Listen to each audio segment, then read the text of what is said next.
요한일서 1장 1절로 4절 말씀 가지고 기쁨이 충만한 사람들, 이런 제목으로 함께 은혜를 나누겠습니다. 100세 이상 노인의 장수 비결이라는 책에 보면 장수하는 노인들에게는 몇 가지 특징이 있다고 합니다. 먼저 화를 잘 내지 않는다고 그래요. 그리고 상당히 낙천적이고 매일같이 웃는다고 합니다. 또 소식을 하고 채식을 즐기며 허리둘레가 31인치 이하이며 매일 운동을 하고 금연을 한다. 이렇게 요약이 되어 있네요. 건강하게 장수하려면 기쁘고 즐겁게 살면서 자기 관리를 잘 해야 한다는 말씀입니다. 무엇보다도 기쁘게 살면 오래 살 뿐만 아니라 건강하게 살 수가 있는 것이죠. 그리스도인들은 세상에서 얻을 수 없는 큰 기쁨을 누리며 살아가는 사람들입니다. 이 기쁨은 어떠한 상황에서도 결코 사라지지 않는 기쁨입니다. 태초에 하나님께서 세상을 만드시고 아담과 하와를 만드셔서 그들이 살아갈 수 있도록 에덴 동산에 두셨다 그랬습니다. 그 에덴이라고 하는 뜻이 기쁨이라는 뜻입니다. 기쁨의 동산에서 살도록 하셨다. 에덴 동산에는 하나님이 계십니다. 그리고 아담과 하와, 사람이 함께 교제하며 살아가는 곳입니다. 그래서 하나님이 사람을 만드신 곳은 하나님과 함께 교제하면서 기쁨이 충만한 삶을 살아가도록 하기 위해서였던 것이죠. 하나님과 교제하며 에덴 동산에서 기뻐하며 기쁨으로 살아가도록 지어받은 사람들이 범죄함으로써 이 기쁨을 상실해버리고 말았어요. 하나님께서 주셨던 에덴 동산, 범죄하기 이전의 아담과 하와에게는 슬픔이나 죽음이나 고통이 없었습니다. 하지만 주님의 말씀을 순종하지 못하고 불순종함으로 죄를 짓고 에덴 동산에서 떠나게 되었을 때 그들은 많은 수고와 고통과 저주 가운데 살아갈 수밖에 없게 되었던 것이죠. 그래서 아담과 하와 이후에 태어난 모든 사람들은 나름대로 기쁨을 추구하며 인생을 살아갑니다만 주님께서 주시는 변하지 않는 영원한 기쁨, 즉 기쁨이 충만한 삶을 살아갈 수가 없게 되었던 것입니다. 그래서 이 기쁨을 회복시켜 주시기 위해서 오신 분이 바로 예수님이십니다. 죄로 말미암아 이 기쁨이 사라졌기 때문에 예수님께서 친히 찾아오셔서 이 땅의 모든 사람들의 죄를 대속하시고 그 예수 그리스도의 복음을 듣고 믿음으로 구원받게 되면 하나님의 자녀가 되어서 이 에덴 동산에 주셨던 태초의 사람들에게 주셨던 이 기쁨이 회복되는 것입니다. 복음을 전하다가 마지막 로마의 감옥에 갇혀서 죽을 날을 앞두고 있었던 사도 바울, 빌립보 성도들에게 편지를 쓰면서 그렇게 외쳤습니다. 주 안에서 기뻐하라. 내가 다시 말하노니 기뻐하라. 자기 자신은 이제 그 감옥에서 오늘 죽을지 내일 죽을지 모르는 그런 상태에 있었습니다. 그럼에도 불구하고 성도들을 향해서 주 안에서 기뻐라고 외칠 수 있었던 것은 비록 그는 핍박과 고난과 어려움 가운데 있었으나 그 마음속에 있었던 그 큰 기쁨, 누구도 빼앗을 수 없는 그 기쁨이 있었기 때문에 성도들을 향해서 기뻐하라고 외칠 수 있었던 것입니다. 여러분, 이런 기쁨이 충만한 삶을 살고 있으십니까? 누리고 계신가요? 오늘 본문 말씀 요한일서 1장 4절에 말씀합니다. 우리가 이것을 쓰면 우리의 기쁨이 충만하게 하려 함이니라 그랬습니다. 요한일서를 기록한 목적이 바로 성도들로 하여금, 그리스도인들로 하여금 기쁨이 충만하게 하기 위해서 기록했다라고 말씀해주고 있습니다. 그래서 오늘부터 우리가 요한일서를 함께 나눌 텐데요. 이 요한일서 말씀을 통해서 주시는 하나님의 음성을 듣고 순종할 때 우리는 기쁨이 충만한 삶을 살아가게 될 것입니다. 영원한 기쁨, 누구도 빼앗을 수 없는 이런 기쁨이 충만한 삶을 살아가려면 어떻게 해야 할까요? 그 첫째는 예수님과의 인격적인 만남이 있어야 하는 것입니다. 기뻐하는 인생을 살려면 좋은 만남이 있어야 합니다. 오랫동안 함께 살아갈 좋은 사람을 만나면 기쁨이 충만한 삶을 살 수가 있을 것입니다. 사람은 혼자 사는 것을 기뻐하지 않습니다. 하나님이 사람을 만드실 때도 아담을 지으시고 아담이 혼자 있는 것을 기뻐하지 않으셨어요. 그래서 함께 살아가도록 하와를 지으신 거죠. 사람들은 외로운 것을 싫어합니다. 이 외로움과 고독을 벗어버리고 행복하고 기뻐하는 삶을 살기 위해서 사람들은 배우자를 만나서 결혼을 하게 되는 것이죠. 하지만 이 결혼이 사람들에게 한평생 기쁨을 가져다 주느냐? 그렇지 않습니다. 오랫동안 부부로 살면서 부부싸움을 누구보다도 많이 하는 노부부가 있었다 그래요. 그런데 이 할아버지가 이 부부싸움을 할 때마다 끊임없이 하는 말이 있었다 그래요. 내가 죽으면 무덤을 파고 올라와서 당신을 따라다니면서 끝까지 괴롭힐 거야. 이 할아버지는 싸울 때마다 이 말을 하는 거예요. 할머니가. 죽어서 다시 무덤을 파고 올라와서 내가 당신을 괴롭힐 거라. 그러니까 이런 소리를 듣고 있던 이웃 사람들이 굉장히 마음이 아파요. 그리고 안타까웠어요. 걱정스러웠어요. 저 할머니 어떻게 하냐고. 그러다가 어느 날 이제 할아버지가 정말 돌아가셨어요. 그래서 장례를 치렀습니다. 치르고 난 다음에 사람들이 걱정이 되는 거예요. 그 할아버지가 항상 그냥 하던 말이 있기 때문에. 그래서 할머니를 보니까 걱정스러운 맛으로 보는데 할머니가 전혀 그런 내색이 없어요. 오히려 이 할아버지가 없으니까 얼마나 즐겁게 사는지 몰라. 행복하게 막 살아. 사람들이 궁금해서 물었어요. 할머니. 할아버지가 그냥 살아계실 때 죽으면 무덤을 파고 올라와서 따라다니면서 괴롭힌다 그러는데 무섭지 않으세요? 겁나지 않으세요? 그랬더니 그 할머니가 하는 말이 그 영감탱이 열심히 땅을 파보라 그래. 내가 그럴 줄 알고 관을 뒤집어서 묻어놨거든. 그래서 우리 행복하게 살아갔다고. 열심히 파봐야 땅속으로 들어간다 이거지. 이 부부라는 것이 이렇게 행복하다고 사는 건데 만나서 기뻐하면서 사는 게 부부인데 실제적으로는 그렇지 못하다는 거죠. 그러니까 우리가 좋은 남편을 만나고 좋은 아내를 만나고 또 좋은 자녀들을 만나서 함께 이렇게 가족이 행복하게 살아가는 건 너무 좋은 일이죠. 그런데 이것이 잘못되면 오히려 더 큰 상처가 되고 슬픔이 되고 고통이 되고 그렇습니다. 그래서 우리는 어떤 상황에서도 변함없는 영원한 기쁨을 줄 수 있는 만남이 과연 이 세상에 있나? 없는 것 같아요. 그러니까 우리가 이 변하지 않는 기쁨을 누리며 살기 위해서는 반드시 하나님의 아들 예수 그리스도를 만나야 됩니다. 이 만남에서부터 시작이 되는 거예요. 예수님과 인격적으로 만날 때 우리는 이 세상에서 그 어떤 상황에서도 뺏을 수 없는 이런 큰 기쁨을 가지고 살아갈 수가 있는 것이죠. 그래서 오늘 요한일서 1장 1절로 2절에 말씀합니다. 태초부터 있는 생명의 말씀에 관하여는 우리가 들은 바요 눈으로 본 바요 자세히 보고 우리의 손으로 만진 바라. 이 생명이 나타나신 바 된지라. 이 영원한 생명을 우리가 보았고 증언하여 너희에게 전하노니 이는 아버지와 함께 계시다가 우리에게 나타나신 바 된 이시니라. 그러니까 예수님과의 인격적인 만남을 위해서는 인격적인 만남이라고 하는 건 지정의란 말이에요. 인격이거든요. 그러니까 먼저 알아야 돼요. 예수님이 누구냐, 어떤 분이신가를 잘 알아야 되는 거죠. 오늘 여기 말씀에 나와 있죠. 예수님은 어떤 분이라고요? 태초부터 계신 분이다. 세상을 창조하실 그때 그 이전에 이미 하나님과 함께 계셨던 분이고 또 생명의 말씀이시다 그랬어요. 그러니까 이 하나님이 예수 그리스도가 생명의 근원이에요. 그리고 하나님의 말씀으로 세상을 지으셨어요. 그러니까 이 땅의 모든 사람들을 구원하기 위해서 이 생명의 말씀, 태초부터 계신 하나님의 아들이 말씀이신 하나님의 아들 예수님이 사람의 몸을 가지고 이 땅에 찾아오셨다는 겁니다. 그 예수님이 하나님과 함께 사람을 만드셨어요. 세상을 만드셨다고요. 그 창조의 능력인 말씀, 그 생명의 능력이 우리 가운데 찾아오셨다. 그러니까 하나님이 세상을 창조하셨다 그랬는데 창조는 곧 생명의 시작입니다. 그러니까 하나님이 이 땅에 창조해 놓으신 모든 것 피조물에는 생명이 들어있어요. 생명이 없는 피조물은 없어요. 그러니까 창조의 능력이 바로 생명이에요. 그 생명에는 기쁨이 있어요.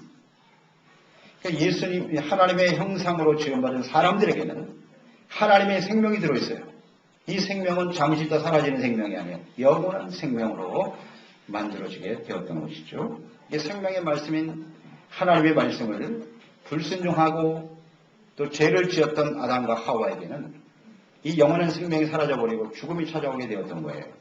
기쁨도 사라졌어요. 고통과 수고 가운데 인생을 살게 되었던 것입니다. 이 하나님이 주신 영원한 생명을 잃어버린 사람들을 다시 구원하시고 그들에게 생명을 회복시켜 주시고 영원한 기쁨을 주시기 위해서 성령의 말씀이신 예수님이 사람의 몸으로 친히 찾아오셨습니다.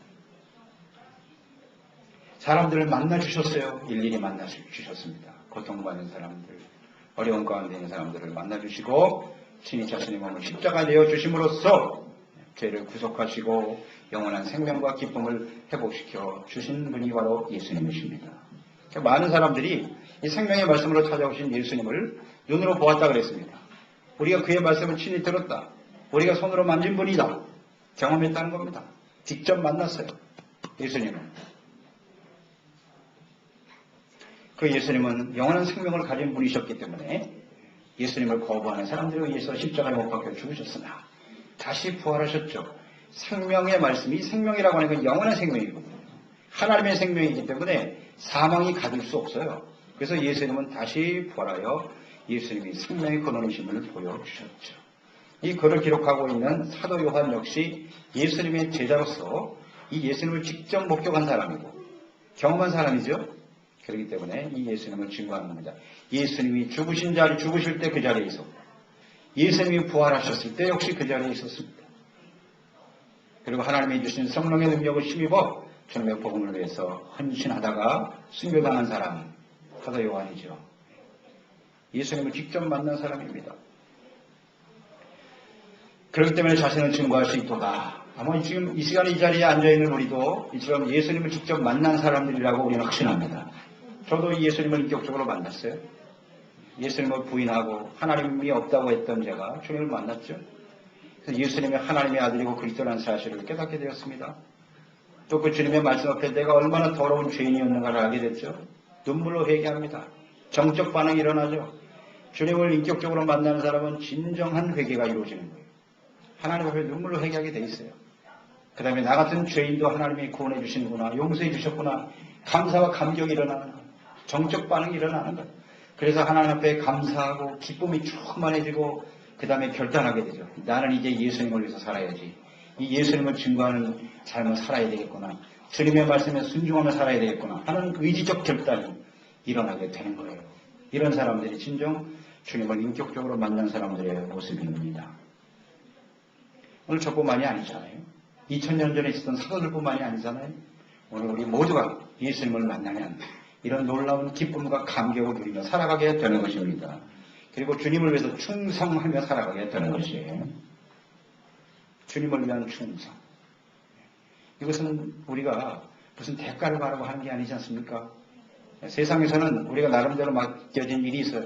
회사에서 아니면 우리가 사업을 하는 일에 충성해야죠. 우리가 충성하는 만큼 대가를 받습니다. 또 대가를 받기 때문에 당연히 열심히 일을 해야죠. 충성해야 합니다. 그런데 주님을 위해서 충성하는 것은 대가가 있는 게 아니에요. 하나님께로부터 받은 은혜가 너무나 크기 때문에 하나님 앞에 감사하는 마음으로 헌신하고 충성하게 되는 것이죠. 자, 그러면 2000년이 지난 지금 이 시대를 우리 살고 있잖아요. 예수님이 2000년 전에 오셨다가 부활 승천하셨어요. 그러면 오늘 이 시대를 살아가는 우리는 어떻게 예수님을 인격적으로 만날 수 있을까요? 예수님은 태초부터 계신 하나님이세요. 생명의 말씀이십니다. 이 생명의 말씀이신 성경 말씀을 듣고 깨달음을 통해서 우리는 예수님을 인격적으로 만나게 되는 거예요. 생명의 말씀이다 그랬죠. 이 말씀을 기록한 것이 성경이에요. 그래서 우리는 성경 말씀을 통해서 예수님께서 하나님의 아들이시며 그리스도라는 사실을 알게 됩니다. 그래서 성경을 통해서 예수님은 어떤 분이 성품이 어떠하신지, 또 예수님이 어떠한 마음을 갖고 어떠한 뜻을 갖고 계신지, 예수님의 인격은 어떠하신지, 예수님은 어떤 일을 하셨는지, 이런 일들이 자세하게 기록되어 있습니다. 예언되어 있고 그것이 성취되었고 또 앞으로 예수님은 다시 오실 것이라고 말씀하셨고요. 우리는 성경을 통해서 예수님을 만나게 되는 것입니다. 성경 말씀을 읽고 듣고 배우고 묵상함으로써 우리는 주님을 만날 수 있습니다. 물론 이 말씀에 대한 깨달음과 이해라는 것은 우리의 의지와 노력만 가지고는 되는 것이 아니에요. 아무리 성경 말씀을 듣고 읽어도 이게 무슨 뜻인지 잘 몰라. 이해가 안 돼. 믿어지지도 않고 하나님의 성령께서 감동하셔야만 되는 일이에요. 하나님의 은혜죠, 사실. 이런 성령의 감동하시는 깨달음의 은혜가 임할 때 우리는 예수 그리스도를 만나게 되고 세상에서 얻을 수 없는 큰 기쁨과 감격을 가지고 주님을 섬기며 살아가게 되는 것입니다. 주님과의 만남을 통해서 이런 기쁨이 우리에게 찾아온다고 그랬는데, 여러분 예수님을 인격적으로 만나셨습니까? 그러면 예수 그리스도를 만난 이후에 우리의 삶은 이런 기쁨이 계속되어야 하지 않겠습니까? 우리가 예수님을 만나 구원받았는데 이런 기쁨을 계속 누리고 살고 계신가요? 만약에 아니라면 솔직히 나에게 대답을 해봐야죠. 만약 그렇지 않다면 우리가 주님을 만난 사람들임에도 불구하고 이런 기쁨이 충만한 삶이 계속되지 못하고 있다면 그 이유는 무엇일까요? 기쁨이 충만한 삶이 계속되려면 어떻게 해야 할까요? 두 번째, 예수 그리스도 안에서의 교제가 있어야 하는 것입니다. 첫 번째는 만남이요, 두 번째는 교제입니다. 3절 말씀을 보세요. 우리가 보고 들은 바를 너희에게도 전함은 우리로 우리와 사귐이 있게 하려 함이니 우리의 사귐은 아버지와 그의 아들 예수 그리스도와 더불어 누림이라. 아멘입니다. 예수님과 우리가 인격적으로 만나 기쁨을 누리며 살아가는 사람들이 그리스도인인데요. 이 기쁨이 계속되고 지속적으로 누리기 위해서는 예수님 안에서의 사귐, 교제가 있어야 한다는 뜻이네요. 우리가 하나님의 영원한 생명을 얻고 충만한 기쁨을 얻기 위해서는 사도들이 전한 복음, 기록된 생명의 말씀을 듣고 믿음으로써 예수 그리스도와 인격적으로 만나고 그 다음에 예수님과의 교제가 계속 이루어져야 되는 거예요. 만남에서 끝나면 안 되고 만나고 스치는 인생이 아니라 한 번 만난 이후에는 계속 교제가 이루어져야 된단 말이에요. 그리고 이 교제가 더 나아가서는 예수님과 하나님과의 교제뿐만 아니라 예수 믿고 구원받은 성도들 간에 사람들과의 교제가 이루어져야 하는 것입니다. 그러니까 우리가 이 기쁨이라고 하는 것은 나 혼자만 누리는 게 아니라 교제를 통해서 나눌 때 더 커지는 거예요. 더 큰 생명과 기쁨을 누리며 살아가게 되는 것입니다. 그러니까 예수님과 먼저 교제해야 한다. 예수님 안에서의 교제라고 하는 것은 주님과 먼저 교제하자. 주님과 교제한다라고 하는 것은 무엇을 의미하는 걸까요? 먼저 하나님의 말씀을 잘 듣고 묵상하면서 그 말씀을 순종하며 따라주는 겁니다. 이것이 주님과의 교제입니다. 그러니까 주님과의 교제는 그 교제 안에는 사랑이 중심이 돼야죠. 그 사랑으로 교제해야 되는 겁니다. 그러니까 남녀가 서로 만나서 만났다 그냥 흩어지는 사람도 있고 그 만남이 이어져가는 그런 모습도 있는데 자, 만나면 시간이 좀 지나면 우리 사귀자 그럽니다. 그 사귄다라고 하는 말은 뭐냐면 이제 우리가 서로 사랑하기 시작하자는 겁니다. 사랑으로 교제를 나누자. 특별한 관계 속에서 사랑이 전제가 되는 교제. 그 교제 안에는 충만한 기쁨이 있습니다. 진정한 사랑의 교제가 있을 때 마음에 기쁨이 있죠. 그래서 연애 시절의 그 감정, 그 느낌을 한번 생각해 보세요. 사랑하는 마음이 있기 때문에 만나기만 해도 즐겁죠. 기쁨이 충만하죠. 근데 만날 때마다 스트레스 받고 만날 때마다 짜증나고 그거는 일찌감치 헤어지는 게 좋습니다.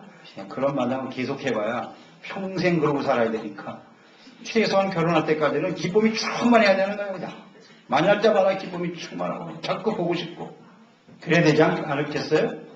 그게 진정한 교제라고요. 사랑으로 교제할 때 기쁨이 충만해지는 겁니다. 주님과의 사랑으로 교제한다라고 하는 말, 이 자체를 우리 잘 이해해야 돼요. 그래서 요한복음 14장 21절에 보면 나의 계명을 지키는 자라야 나를 사랑하는 자니 나를 사랑하는 자는 내 아버지께 사랑을 받을 것이요 나도 그를 사랑하여 그에게 나를 나타내리라 그랬습니다. 그러니까 우리가 주님을 사랑하고 교제한다라고 하는 것은 그분의 말씀을 잘 귀담아 듣고 그 말씀을 우리의 삶 속에서 실천해 가는 것입니다. 그럴 때 그런 사람을 하나님께서도 사랑하셔서 그에게 나를 나타내 주리라. 그러니까 예수님께서 친히 나타내 주신다라고 하는 것은 우리 가운데 함께 하심으로써 우리가 교제하시겠다는 말씀 아닙니까? 우리가 교제해 주신대요. 친히 나타나셔서. 인격적인 교제가 거기서 이루어지는 거예요. 그렇기 때문에 우리 주님과의 교제는 하나님의 말씀을 듣고 순종하는 것임을 우리는 잊지 말아야 되겠습니다. 우리가 주님의 말씀을 듣고 주님과의 교제가 잘 이루어지면요. 우리 마음속에 완전한 기쁨이 충만한 삶을 누리게 되어 있습니다. 그런데 반대로 하나님의 말씀을 항상 듣고 있으면서도 그 말씀을 순종하지 않으면 주님과의 교제가 온전히 이루어지지 못함으로 인해서 기쁨이 사라지고 마는 것이에요. 마음속에 죄책감이 쌓여가고요. 마음이 불안해요. 주님의 이리로 가라고 하는데 우리는 다른 길로 가고 있거든요.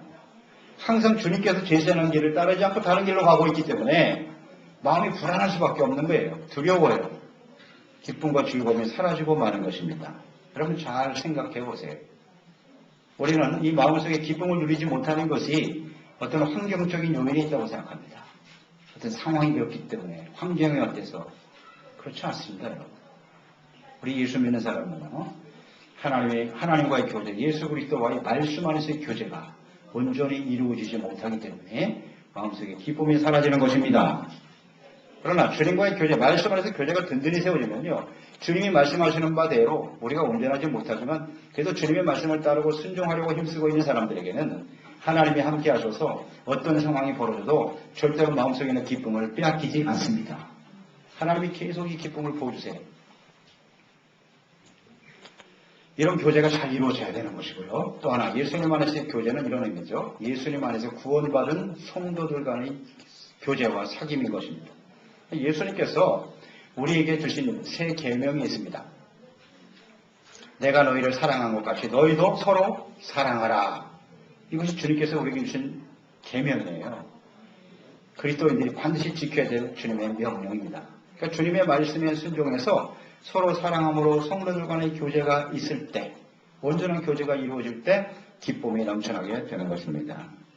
우리 예수 그리스도 안에서 구원받은 그리스도인들의 이 교제는 단순히 인간적인 교제를 의미하지는 않습니다. 예수님 안에서 우리가 하나님 아버지와 예수 그리스도를 만나 주님의 말씀을 순종하려고 하는 우리의 삶의 기준이 분명한 사람들이에요. 나의 의지와 나의 뜻대로 나의 어떤 취미와 호불호에 의해서 모인 그런 만남이 아니고 하나님이 기뻐하시는 일, 하나님의 뜻을 이루어가고자 하는 그런 분명한 기준을 가지고 모인 교제이기 때문에 우리는 참된 기쁨을 누리며 살아갈 수 있게 되는 것입니다. 그런데 이 교제는 예수 그리스도 안에서의 교제이기 때문에 주님의 몸인 교회 안에서 이루어지는 것입니다. 무슨 세상에서 이루어지지 않습니다. 교회 안에서 이루어지는 교제죠. 그러니까 예수님을 인격적으로 만나는 그리스도인들은 내가 예수님을 물론 만날 때는 1대1로 만나죠. 1대1로 예수님을 만나지만 나만 예수님 만나고 나 홀로 은혜 받고 자기 혼자 살아가는 그런 기쁨이 아니고요. 이 모든 기쁨을 사람들과 함께 나누면서 누리도록 주님께서 그렇게 만들어 주셨어요. 함께 나누는 교제 속에서 이루어지는 충만한 기쁨. 이것이 주님께서 우리 그리스도인들에게 주신 교제의 은혜입니다. 그러니까 하나님께서 교회 안에서 성도들 간의 교제를 통해서 우리에게 말씀해 주시고 깨우쳐 주심으로써 서로 위로하게 만들고 격려하게 만들고 거룩하게 만들고 하나님이 주신 기쁨을 누리면서 성장해 가게 하시는 것입니다. 그래서 성도 간에 이런 진정한 교제와 나눔이 없고 서로에게 막힌 것이 있다면 우리 안에는 기쁨이 즉시 사라집니다. 잘 생각해 보세요. 가정에서도 마찬가지예요. 부부간에 막힘이 있잖아요. 문제가 생겨서 자꾸 막히죠. 우리 안에 미움이 생기고요. 서로를 용납하고 불쌍히 여기는 사랑의 마음이 없어지고요. 그러면 기쁨이 사라지게 돼 있어요. 예수님을 인격적으로 만나서 하나님의 말씀에 순종하며 살아가는 사람들은 그 만나는 교제 속에는 언제나 기쁨이 있어요. 하나님의 말씀에 순종하니까요. 서로 불쌍히 여기는 마음, 이해하고 용납하는 마음으로 서로 교제하면요. 그 가운데 기쁨이 충만한 삶을 살아가게 되는 것입니다. 여러분 오늘 이 말씀 우리가 함께 좀 묵상을 하면서 생각해 보세요. 기쁨이 충만한 삶을 내가 살아가고 있는가? 여러분 정말 기쁨이 충만한 삶을 살기를 원하십니까? 네, 그렇다면 기쁨의 근원이 되시는 생명의 말씀이신 예수님과 인격적으로 만날 수 있도록 하나님의 말씀을 주야로 묵상하고 듣고 배우는 일에 힘쓰시기 바랍니다. 또 이 말씀을 깨달으려면 반드시 성령의 도우심이 필요하거든요. 그러니까 하나님 앞에 기도해야죠. 성령님께서 도와주시도록 기도를 통해서 성령 안에서 주님의 말씀 안에서 그리스도의 몸된 교회 안에서 이런 교제가 풍성해질 수 있도록 기도하시기 바랍니다. 우리 기도 제목이 여러 가지가 있는데요. 또 우리의 삶에 있어서 이 기쁨이 충만한 삶이라는 것은 굉장히 중요한 부분을 차지하고 있거든요. 이 기쁨이 충만한 것은 우리의 삶의 가장 근원적인 부분이란 말이에요. 그러니까 이런 기쁨을 가지고 신앙생활할 때 그 신앙의 아름다운 열매가 맺어지고 주님을 섬기는 생활이 굉장히 신날 거예요. 이런 기쁨을 품고 내가 가정에서 주부로서 혹은 우리가 사회에 나가서 직장생활 하든지 사업을 하든지 할 때 이 기쁨이 우리의 삶의 근원이 되니까 좋은 열매를 맺을 수가 있게 되는 거예요. 사업도 잘 되고 직장도 잘 될 수밖에 없고 사람들로부터 인정받고 사랑받죠. 그냥 시키는 일에 인상 쓰고 마지못해 하는 사람보다는 기쁘고 즐거운 마음으로 일하는 사람, 그 사람 계속 일하고 싶습니다. 그런 사람과 거래하고 싶습니다. 그만큼 이 기쁨이 충만한 삶이라고 하는 것은 우리의 삶에 굉장히 중요한 원동력이 되는 것이에요. 그래서 이런 것들이 이 기쁨이 충만한 삶이 단순히 어떤 세상적인 인간적인 요소에서 오는 것이 아니고 하나님과의 교제, 그리스도 안에서의 교회 안에서의 만남과 교제로 이루어진다는 사실을 다시 한번 확신하는 저희들이 되었으면 좋겠습니다. 그래서 그리스도의 몸인 교회 안에서 성도들 간에 어떤 자신의 유익과 만족을 위한 이런 인간적인 교제가 되지 말도록 하고 그리스도 안에서 생명의 말씀을 함께 순종해가는 신실한 그리스도인의 만남이 될 수 있기를 바랍니다. 그런 교제가 충만해지시기를 바랍니다. 그리고 더 중요한 것은 이제 우리가 왜 이런 기쁨의 충만함을 누리며 살아가야 되느냐? 우리들끼리만 그렇지 않습니다. 이 기쁨이 충만한 그리스도 안에서의 교제 속에 이제 많은 사람들이 함께 참여할 수 있도록 하는 것이 바로 기쁨이 충만한 삶의 중요한 의미인 것입니다. 교회 안에서 우리들끼리만 기쁘고 즐겁게 살자? 그렇지 않습니다. 이런 세상에서 얻을 수 없는 기쁨이 충만한 교제가 그리스도의 몸인 교회 안에 있을 때 사람들은 여기에 관심을 갖는 거예요. 저 사람들은 도대체 어떤 사람들이기에 그렇게 모일 때마다 기뻐하고 즐거워하는 삶을 살아가는가? 관심을 갖게 하는 거죠. 그래서 나도 저들의 사귐 속에, 교제 속에 들어가고 싶다. 이런 게 바로 자연스러운 전도가 되는 거예요. 그래서 우리의 성도들은, 예수 믿고 구원받은 성도들은 항상 그 얼굴에서, 삶의 모습 속에서, 우리의 언어 생활 속에서, 우리의 인격 속에서 이런 기쁨의 빛이 증거되는 삶이 되어야 할 것입니다. 그래서 주님과의 만남, 그리스도 안에서의 아름다운 교제, 말씀으로 기도 안에 이런 주시는 기쁨을 누리며 증거하는 복된 삶이 되시기를 주님의 이름으로 축원합니다. 기도하겠습니다. 하나님 아버지 감사합니다. 오늘도 저희들을 예수 그리스도 안에서 구원하여 주시고 하나님의 자녀되게 해주신 것 감사드리옵나이다. 우리가 그리스도인이 되었다라고 하는 것은 예수 그리스도께서 주시는 생명과 또 영원한 기쁨으로 충만한 삶을 누리며 살아가는 것이옵나이다. 우리의 삶의 기쁨이 얼마나 중요한 것인지 우리 잘 압니다. 이런 기쁨은 오직 예수 그리스도와 생명의 말씀이신 그리스도와의 만남, 또 그 그리스도를 말씀 안에서 또 기도와 성령의 인도하심 속에서 교제하고 또 이런 구원받은 성도들이 함께 교제할 때 나눔을 통해서 이루어진다는 것을 깨달았습니다. 이런 기쁨이 우리 그리스도의 몸된 교회 지체들에게 충만하게 하시옵소서. 가정에 충만하게 하여 주옵소서. 사업과 직장과 생활의 현장에 충만케 하여 주셔서 많은 사람들이 이 기쁨으로 이 기쁨의 교제 속에 함께 할 수 있도록 역사하시고 인도해 주시옵소서. 예수님의 이름으로 기도드리옵나이다.